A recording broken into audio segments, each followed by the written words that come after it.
Paul W.S. Anderson has finished his series of video game screen adaptations with Resident Evil: The Final Chapter. But instead of taking a few steps back and enjoying his days off, the director is already eyeing the next video game, Monster Hunter.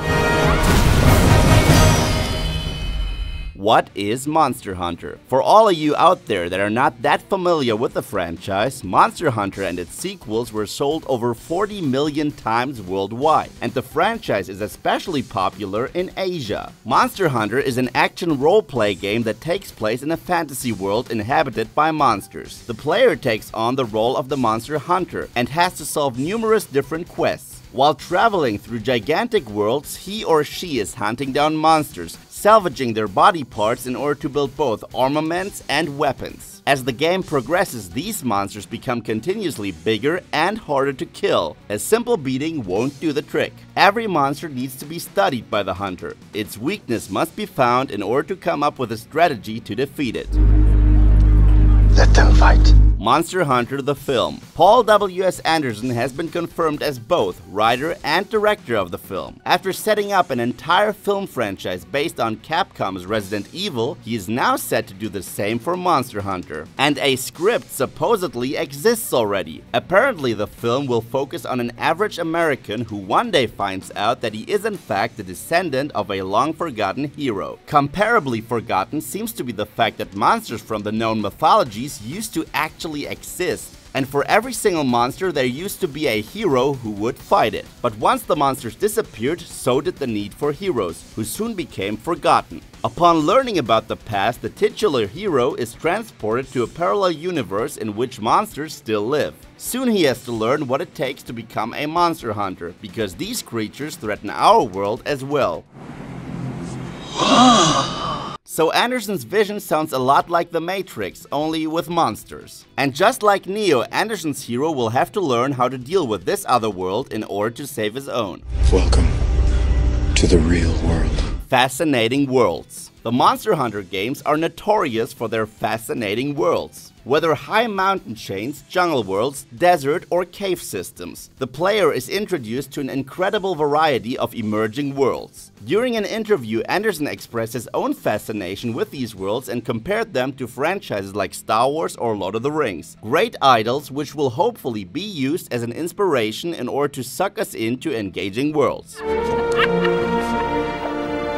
Welcome! Gigantic monsters. This world has to be populated by huge monsters, and even if the film chooses to limit itself to monsters of known mythologies, it would still be able to offer us a great variety of creatures. However, Anderson should definitely take the game mechanics into consideration, as these monsters cannot simply be defeated by frontal attacks. The player has to use his or her wit, and so should the hero of the film. We do not need a simple monster mash film. We want to see a hunt in which said hunter has to study his or her prey. This would give the monsters the chance to shine with their monstrous beauty.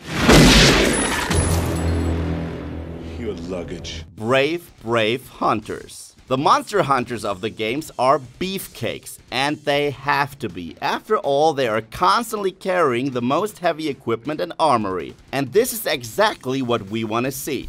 Give us a Dwayne Johnson as a monster hunter who slowly has to learn to use his abilities as a hunter in order to face the biggest monsters. And even though we want them to look like the Hulk, they should always rely on their intellect when hunting monsters. I have come here to chew bubblegum and kick ass, and I'm all out of bubblegum.